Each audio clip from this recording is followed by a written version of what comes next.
दोस्तों नमस्कार। आज की कहानी एक महान लोक पर्व जीवित पुत्रिका व्रत यानी जितिया से संदर्भित है। आज के वीडियो में हम जीवित पुत्रिका व्रत की संपूर्ण कहानी से अवगत कराएंगे और इस लोक पर्व के दिलचस्प तथ्यों पर भी चर्चा करेंगे। आपसे गुजारिश है शुरू से अंत तक वीडियो जरूर देखें और इसे ज्यादा से ज्यादा लोगों तक पहुंचाने के लिए लाइक और शेयर अवश्य करें। डिस्क्रिप्शन में दिए गए ईमेल आईडी या फिर कमेंट बॉक्स के माध्यम से आप हमें अपने विचारों से भी अवगत करा सकते हैं। जीवित पुत्रिका व्रत के विधि विधान में कथा श्रवण की महत्ता का वर्णन मिलता है। फिर मैं बिना विलंब किए शुरू करने जा रहा हूँ जीवित पुत्रिका व्रत की एक प्रामाणिक और संपूर्ण कहानी। सतयुग में सत्य वचन बोलने वाला, सत्य आचरण करने वाला समदर्शी जिमूतवाहन नाम का एक राजा था। एक बार वह अपनी पत्नी के साथ ससुराल गया और कुछ दिनों के लिए अपने ससुराल में ही निवास करने लगा। एक दिन मध्य रात्रि में पुत्र शोक से व्याकुल कोई वृद्धा रोने लगी। वह रोते हुए कह रही थी, हाय मुझ बूढ़ी माता के सामने मेरा पुत्र मारा गया। बुढ़िया के रुदन क्रंदन को सुनकर राजा जिमूतवाहन का हृदय विदीर्ण हो गया। वह उसी समय दुखियारी वृद्धा के पास गया और पूछा, तुम्हारा बेटा कैसे मारा गया?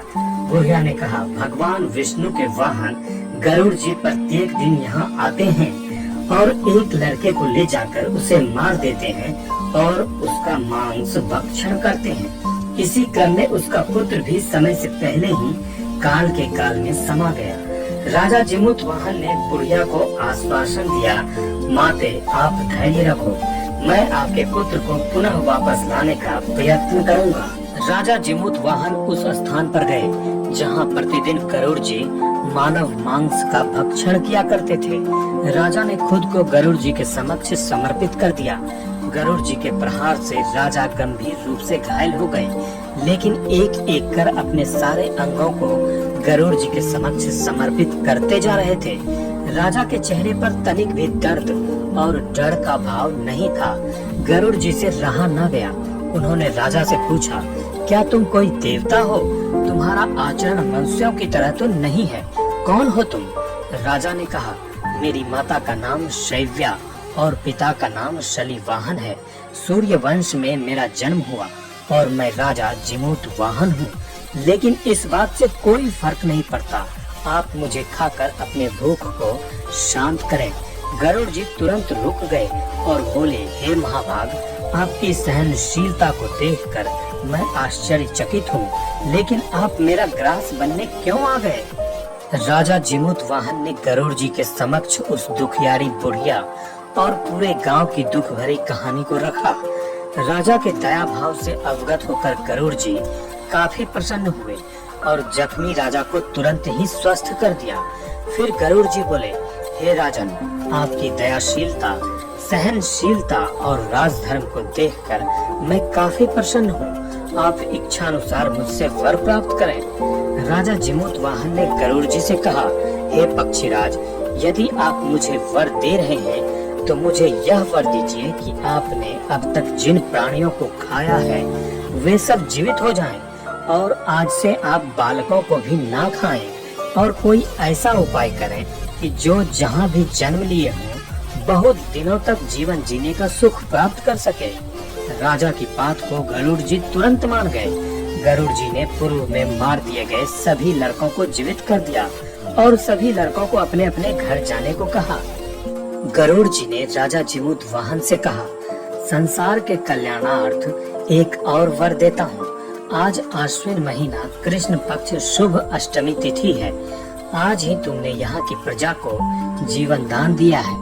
हे वत्स, अब से यह दिन ब्रह्म भाव हो गया है। जो मूर्ति भेद के विभिन्न नामों से विख्यात है, वही त्रिलोक में पूजित भगवती दुर्गा जीवन दान देने के अर्थ में जीवित पुत्रिका कहलाती हैं।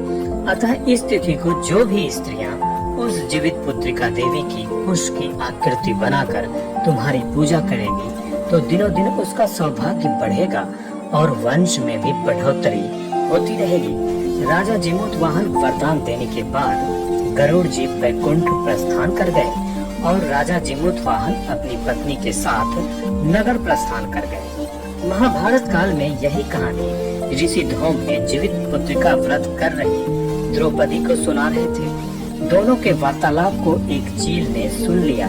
चील ने यह कहानी अपनी सखी सियारिन को सुनाने लगी। कथा श्रवण के वक्त सियारिन को भूख लग गई और वह उसी समय शव से भरे शमशान में जा पहुंची और इच्छा भर मांस का भक्षण किया। इधर चील बिना कुछ खाए पिए निर्जला रह गई और नवमी को पारण किया। अगले जन्म में चील और सियारिन ने एक धनी व्यापारी के यहाँ जन्म लिया। सियारिन बड़ी बहन थी तो चील छोटी बहन थी। दोनों बहनें शुभ लक्षणों से युक्त थी।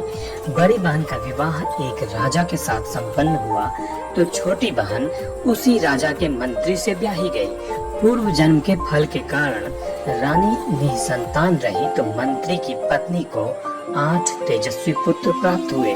रानी ने ईर्ष्यावश बहन के पुत्रों को मार डालने के लिए कई बार कुचक्र रचा, लेकिन हर बार वह असफल रही। इधर जीवित पुत्रिका व्रत के पुण्य से छोटी बहन यानी मंत्री की पत्नी के सौभाग्य में दिन ब दिन वृद्धि होती रही। छोटी बहन को पूर्व जन्म की बातों का आभास था।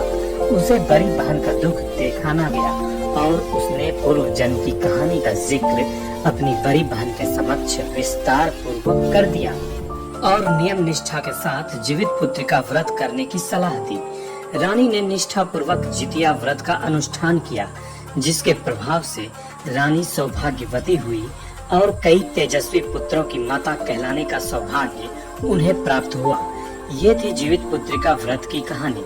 विधि विधान, शुभ मुहूर्त और इस वर्ष यह पर्व अंग्रेजी तारीख के अनुसार कब है, पारण किस समय होगा और भी कई जानकारियों के लिए वीडियो के डिस्क्रिप्शन पर जरूर जाएं। वीडियो को लाइक अवश्य करें और चैनल को सब्सक्राइब कर बेल आइकॉन दबाना ना भूलें